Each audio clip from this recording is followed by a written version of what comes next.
Turma do Propósito. E aí, meu irmão, tudo bem? Espero que sim, espero que esteja tudo bem com você, com a sua família. Que você esteja tendo aí uma semana abençoada. Nós estamos aí juntos para meditar em mais um capítulo da Bíblia. Hoje, Números, capítulo 27. Queridos irmãos, nós estamos quase acabando o quarto livro da Bíblia. Que maravilha, Deus abençoe você. Seja bem-vindo você que entrou agora para o nosso grupo. Vamos lembrar que os passos do nosso propósito são ler um capítulo da Bíblia por dia apenas, todos os dias. Eu mando aqui nesse grupo a explicação do capítulo do dia, hoje Números 27, amanhã 28, apenas um capítulo por dia. Também nós estamos orando todos os dias, colocando diante do Senhor as nossas petições. O que é que você gostaria de apresentar ao Senhor? Qual é a sua demanda? Qual é a sua causa? O que é que você gostaria de colocar diante do Senhor? Coloque, ore, intensifique os seus pedidos, sempre com gratidão no seu coração. Apresente isso diante do Senhor em oração. Também nós precisamos de mudança, precisamos procurar mudar. Você sabe melhor do que ninguém aquilo que te afeta, aquilo que te atrapalha. Então, meu querido irmão, vamos lutar para mudar todos os dias. No final deste livro de Números, nós vamos ter uma live, eu espero você. Nós vamos divulgar com antecedência como é que vai funcionar. Nós tivemos a de Levítico, foi muito bom a interação, saber aí dos irmãos, né, o que estão achando, as experiências narradas ali sobre o participar desse grupo. E nós gostaríamos que você participasse conosco. Lembrando que também nós teremos o sorteio de um mimo. Nós vamos sortear uma Bíblia estilizada, uma Bíblia do Grupo Propósito. Oferecimento aí da Caricatum, empresa do nosso irmão, presbítero Paulo Lubner, a quem nós desde já agradecemos. Vou tentar, colocar a imagem aqui. Se eu não tiver a imagem, vai aparecer aí em branco, eu coloco lá no grupo depois, a imagem da Bíblia, para que você possa aí se sentir motivado a participar no último capítulo, no dia do último capítulo deste livro, de uma live. Vamos lá para o capítulo 27.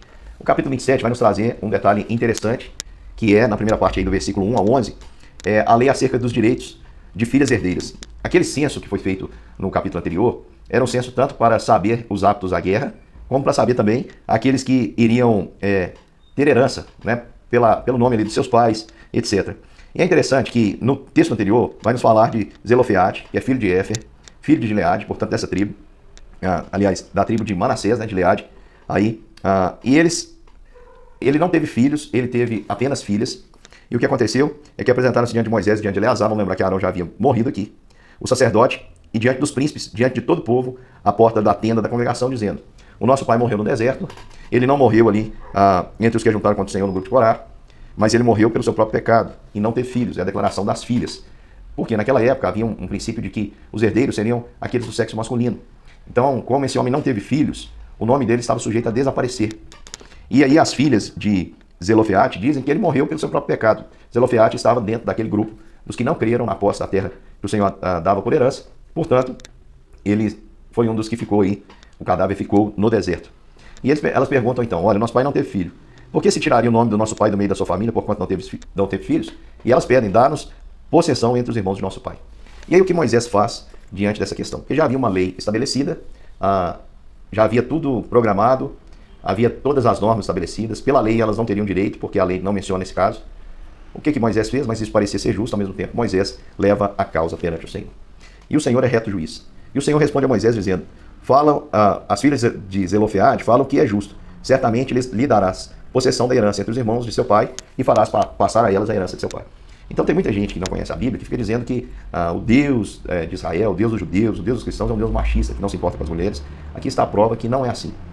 Por que a herança era dada aos homens? Porque geralmente o homem ele tinha força para poder trabalhar na terra, é uma comunidade prioritariamente agrícola. No entanto, nós vemos aqui o Senhor resolvendo essa questão, dizendo que aquilo era justo, valorizando então o direito ali das filhas de Zelofeade. E a causa que elas levam, essa reclamação, foi tão importante que isso mudou a lei. O Senhor estabelece: falarás ao filho de Israel dizendo, quando alguém morrer e não tiver filho, aí estabelece: vai dar a filha, se não tiver filha vai dar aos irmãos, se não tiver irmãos vai dar ao seu pai, se também não tiver pai ou irmãos, a sua herança vai ser dada ao mais chegado da sua família, para que ele possua aí o direito de manter o seu nome, o nome da sua família, no meio do povo de Israel. Preste atenção que aquelas mulheres, por procurarem justiça, estabeleceram uma nova norma de direito para aquelas pessoas.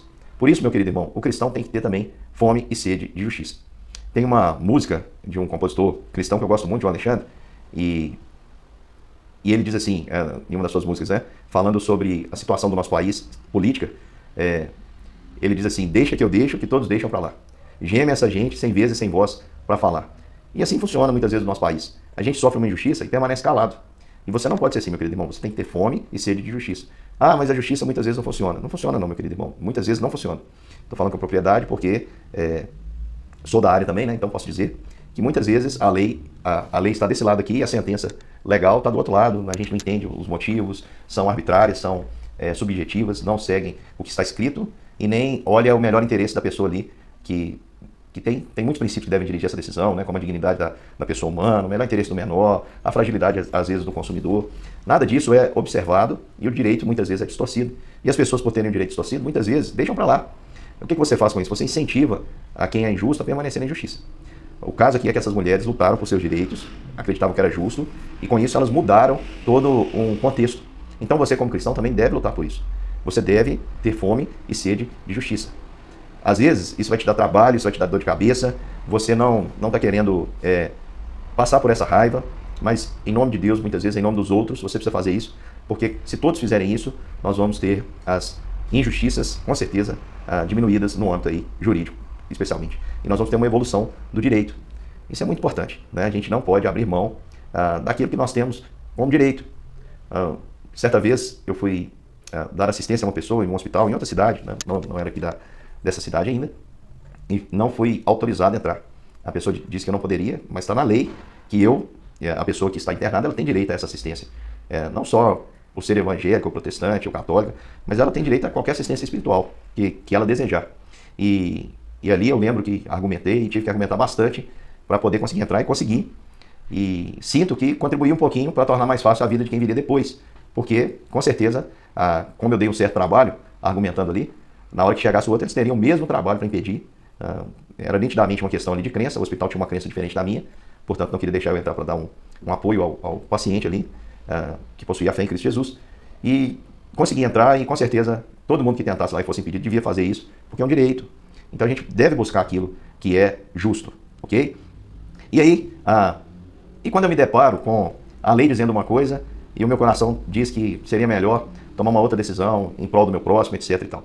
Aqui diz o texto que Moisés, ele leva a questão ao Senhor e do Senhor ele obtém a resposta. Então, meu querido irmão, às vezes no ambiente da igreja nós vamos nos deparar com a lei da igreja, leis que dizem trazem determinadas situações hipotéticas, mas que são situações frias, não é levado em conta o contexto humano muitas vezes. E quando a gente não sabe o que fazer, se a gente acha que a lei, naquele caso ali, se for aplicada, não seria justa, a gente precisa levar essa causa ao Senhor, com muito amor no coração, e ouvir do Senhor a resposta.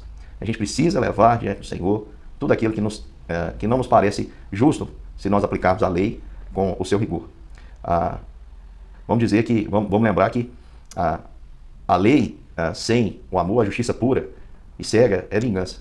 Então eu preciso levar em conta a lei do amor, não por partidarismo ou vanglória, porque determinada pessoa gosta mais que a outra. Não, cada caso precisa ser levado diante do Senhor com temor, com tremor e principalmente com amor e ouvirmos do Senhor aí a resposta. E aí nós temos aqui uma segunda parte desse texto, uma segunda sessão, que fala sobre a morte de Moisés. Aliás, a predição da morte de Moisés. O Senhor disse a Moisés, olha, vai, sobe um monte, vê a terra que eu dei aos filhos de Israel, e tendo visto, você vai ser recolhido assim como foi o teu irmão Arão. Lá em Deuteronômio, capítulo de número 3, Deuteronômio é a repetição da lei. Então, Deuteronômio, no capítulo 3, versículo 25, vai mostrar o pedido. Moisés ele diz ao Senhor, rogo-te que me deixes passar, para que eu veja essa boa terra que está além do Jordão, essa boa região montanhosa e o Líbano. E o Senhor diz para Moisés que ele iria ver, mas ele não iria entrar, porque ele já havia decretado e determinado isso. Apesar de Moisés ter orado muitas vezes, o Senhor disse, basta Moisés, não me fale mais nisso. Eu entendo também, queridos irmãos, que o Senhor tinha um projeto, um propósito para a vida de Moisés. Moisés seria o libertador, Moisés seria o legislador, Moisés seria o pastor desse imenso rebanho no deserto. Mas a missão de Moisés, da sua geração, termina aqui. O Senhor usou uma geração inteira. Vamos lembrar que aqui está entrando uma nova geração, com exceção de Josué e Caleb. Se bem que nós podemos colocar Josué, a Bíblia o chama de jovem muitas vezes, como pertencente a essa geração, dos que vão entrar. Mas Moisés, a sua geração, Miriam, Arão, o próprio Moisés, terminariam agora a sua missão. Há épocas, irmãos, que o Senhor levanta uma geração de pessoas notáveis, pastores, pregadores, missionários, gente de Deus que traz um impacto no mundo de uma maneira maravilhosa, e às vezes numa mesma geração nós temos várias pessoas assim. E de repente termina o tempo dessa geração, o Senhor recolhe e fazem nós sentimos a falta dessas pessoas, porque elas são de extrema importância no reino, mas elas cumpriram a sua missão. E elas deixaram um legado e passaram para nós agora a responsabilidade. O que nós vamos fazer daqui em diante? Aí você pensa assim, mas Deus foi tão injusto com Moisés, porque Moisés merecia, trabalhou tanto, lutou tanto, aguentou esse povo, a chatice desse povo. E o Senhor se irritou com Moisés, porque Moisés, num momento ali, sem pensar, ele se ensoberbeceu e falou o que Deus não havia falado. Por que Deus tem que ser tão rigoroso assim, meu querido irmão?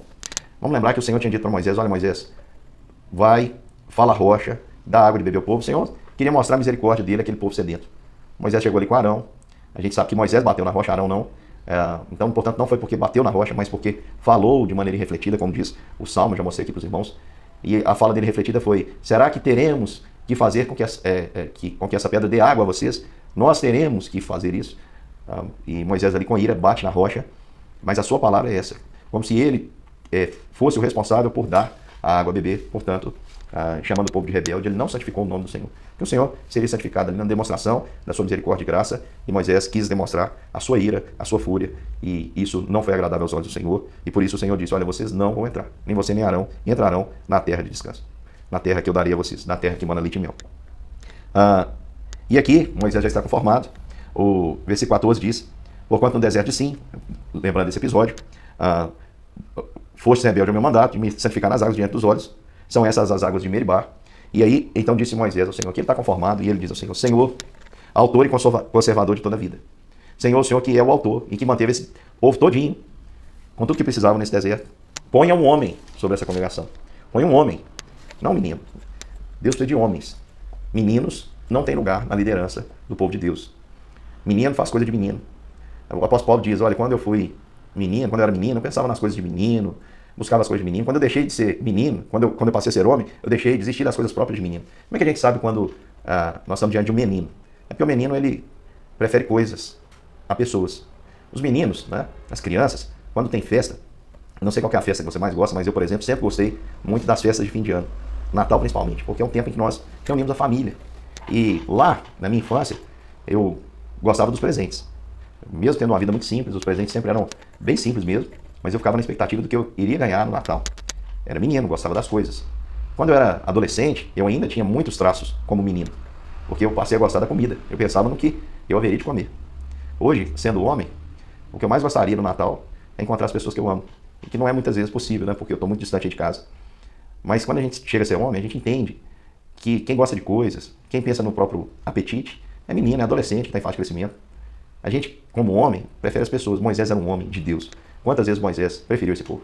Quantas vezes Moisés demonstrou ser um homem de verdade? O Senhor dizendo: olha, eu vou destruir esse povo que quer te matar. E ele dizendo: não, Senhor, não faça isso. Se o Senhor fizer isso, faz isso comigo também. Tira o meu nome do livro da vida. Moisés amava. E Moisés, ele não pede mais aqui: Senhor, não seja injusto, deixa eu entrar. Olha o que o Senhor, olha o que Moisés fala: Senhor, autor e conservador. Agora, olha para esse povo. Coloca um homem na frente dele, que saia diante deles e que entre adiante deles. Ou seja, está sempre adiante. É alguém que os faça sair e que os faça entrar. Que os faça sair e que faça entrar, para que a congregação do Senhor não seja como ovelhas que não tem pastor. Então, o verdadeiro homem, o verdadeiro líder, o verdadeiro pastor é aquele que está à frente das pessoas, no sentido de liderar. Ele não foge quando vira o lobo. Ele não foge, ele não abandona as ovelhas. Ele vai, ele está com elas no que der e vier, ele faz sair, ele faz voltar. Ele está sempre e está na linha de frente para dar exemplo, para poder dar essa demonstração de confiança no Senhor. É o Senhor, irmãos, que guerreia nossas batalhas. E aí o Senhor conforta Moisés, já mostrando quem ele iria colocar. Eu quero dizer isso para você, meu querido irmão: o Senhor sempre tem aquelas pessoas que ele levanta para liderar a igreja. Porque a gente pode pensar assim: o que seria o povo de Deus sem Moisés? Irmãos, todos nós vamos completar a nossa jornada aqui. Todos nós terminaremos a nossa caminhada. Completaremos a nossa carreira. Você que acha que é indispensável na sua igreja: o que seria essa igreja sem mim? Eu, como pastor, já cansei de ouvir isso de membros e de pastores. Gente dizendo assim: se eu sair dessa igreja, ela acaba. Se eu deixar, para com isso, meu querido irmão, não seja soberbo. Você não é a coluna da igreja. A coluna da igreja é Cristo. E o Senhor sempre tem os servos que ele escolhe. E aqui ele mostra para Moisés, ele diz: Moisés, pega Josué, filho de Nun. Eu acredito que Moisés não sabia ainda deste fato, que Josué iria sucedê-lo. Ele pega Josué, que é um jovem que está com você o tempo todo, viu todas essas coisas. Nele há o Espírito, então o Espírito não desceria. Josué já estava cheio do Espírito, já tinha o Espírito. Impõe as mãos. O impor as mãos, irmãos, até hoje acontece no nosso meio, quando nós temos uma ordenação, seja para presbítero, diácono, ou seja aí para pastor, né? Uma ordenação para pastor. Isso significa que nós estamos transmitindo a autoridade que nós temos. Nós impomos a mão sobre as pessoas na demonstração de confiança. Depois pegamos ali a mão daquela pessoa e falamos: olha, eu dou-te a mão direita para tomar parte conosco nesse ministério. É uma relação de confiança. Isso é uma coisa muito séria. Muitos são ordenados ao ministério, seja do presbiterato, diaconato, seja do o ministério pastoral, sem ser vocacionados, irmãos. E esse filtro ele deve acontecer na igreja. Com toda sinceridade, a igreja tem que dizer para aqueles que veem nele vocação: olha, eu vejo em você vocação. E naqueles que não têm vocação, a igreja tem que dizer claramente também: olha, você está querendo ir, mas eu não vejo em você vocação. Você está querendo concorrer a esse cargo, mas eu não vejo em você vocação. Claro que tem maneiras de dizer isso. Por exemplo, numa eleição de diácono e presbítero, é só não votar em quem você acha que não tem vocação. E no caso do pastoreio, no caso de um ministério pastoral, quem almeja esse ministério tem que saber que a vocação interna ela é afirmada, ela é confirmada pelo testemunho externo. Ou seja, se eu sinto a vocação no meu interior, as pessoas ao redor vão confirmar essa vocação. E isso, meu querido irmão, fica muito evidente no trato que que as pessoas vocacionadas têm para com os outros. Não tem como ser pastor e não gostar de gente. Não tem como ser pastor e não se relacionar. Não tem como ser pastor e não estar à frente do rebanho, ser aquele que vai à frente, aquele que faz o povo entrar, fazer o povo sair. Então, meu querido irmão, isso tem que ser olhado com bastante cuidado. E os pastores, por mais que sejam, às vezes, até criticados, tem que falar lá para o membro da sua igreja, né? Falar assim, olha, meu irmão, você pode servir a Deus de outra forma, mas você não tem traços relacionados aí à vocação. Porque é um conjunto de coisas e que, acima de tudo, deve haver um amor muito grande pelo povo de Deus, como Moisés tinha e como Josué também vai demonstrar. E aí o Senhor diz para Moisés se sente confortado, ele fala, olha, pega, leva a Eleazar, que era o sacerdote, e perante toda a congregação, dá-lhe à vista deles as tuas ordens. Então Moisés leva Josué, Moisés ali já era uma autoridade. Então o que ele faz representa muita coisa. Uma autoridade conceituadíssima. Moisés é de fato, irmãos, um dos homens emblemáticos aí de todo o judaísmo. O legislador, o organizador, o libertador, aquele que pastoreou o povo no deserto. E agora, na autoridade que ele tem, ele reúne toda a congregação e afirma que Josué seria o seu sucessor. E é interessante que o pedido de Moisés é o seguinte, Senhor, coloca um homem que vai adiante, que faça sair, que faça entrar. Aí, olha o que o Senhor diz a Moisés. Vai lá e leva Josué perante Eleazar, que é o sacerdote, o qual por ele consultará segundo o juízo do Urim e Tumim, perante o Senhor segundo a tua palavra. E aqui diz, segundo a sua palavra, segundo a palavra do Senhor, sairão e segundo a sua palavra entrarão, ele e todos os filhos de Israel, com ele toda a congregação. O Senhor dá um acréscimo, faz um acréscimo aí ao que Moisés falou. E Moisés falou, põe um homem que seja valente, que vá adiante, que saia adiante deles, que volte adiante deles, que os faça entrar, que os faça sair. Coloca esse homem, Senhor. E aí o Senhor vem dizer para Moisés, esse homem vai estar fazendo isso, mas de acordo com a minha palavra. Não é pelo braço, não é pela valentia dele, mas é quando eu disser saia, ele vai sair adiante do povo. Quando eu disser entre, ele vai entrar adiante do povo. É pela minha palavra, que era, naquele meio ali, era usado o Urim e o Tumim para saber a vontade de Deus. Como é que o Urim e o Tumim eram usados? A Bíblia não nos revela muitos detalhes sobre isso, mas nós sabemos que era um costume utilizar o Urim e o Tumim como o Senhor próprio havia estabelecido, para saber a vontade de Deus. Então o que o Senhor está dizendo aqui em outras palavras ele fará tudo isso de acordo com a minha vontade. Porque quando nós seguimos a vontade do Senhor, irmãos, nós somos bem-sucedidos. Quando seguimos a vontade do Senhor, é o Senhor que vai à frente, é o Senhor que nos dá a vitória em todas as batalhas. Fez Moisés como ordenar o Senhor, porque tomou Josué, apresentou-se perante Eleazar, o sacerdote, perante toda a congregação, e lhe impôs as mãos e lhe deu as suas ordens, como o Senhor falara por intermédio de Moisés.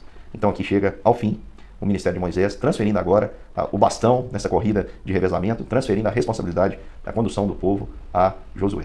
Meu querido irmão, aplicando isso na nossa vida, quer dizer para você, lute por aquilo que é justo, por aquilo que é direito. Quando você faz isso, você ajuda o pobre, o necessitado, a viúva, os mais aflitos, que precisam aí muitas vezes de ter acesso a direitos que não têm. Então, não compactue com a justiça, tenha fome e sede de justiça, lute por direitos. Você pode ser usado por Deus para mudar todo um costume, mudar toda uma regra que é injusta. Outro detalhe é que você precisa se preparar. Se preparar para tomar o bastão, você que é jovem aí, tomar o bastão daqueles que estão partindo. A geração dos nossos pais, os meus amigos aí que estão na minha idade, né, por volta de 40, 41 anos, nós estamos nos despedindo dos nossos pais. Eles estão completando a carreira deles. E aí? Você está pronto para também terminar a sua carreira, passar o bastão dessa corrida de revezamento? Você está pronto a passar a responsabilidade, o penal real que o rei nos entregou? Está pronto a passar aí também para os seus filhos? Pense nisso, meu querido irmão. Busque isso. Você que exerce algum tipo de liderança, seja homem, não seja menino, vá adiante, saia adiante, esteja sempre na frente, cuidando das pessoas, preferindo as pessoas e agindo de acordo com a palavra de Deus. Deus possa abençoar a sua vida ricamente. Amanhã nós estamos aqui para mais um capítulo deste livro maravilhoso que é o livro de Números. Grande beijo e até mais.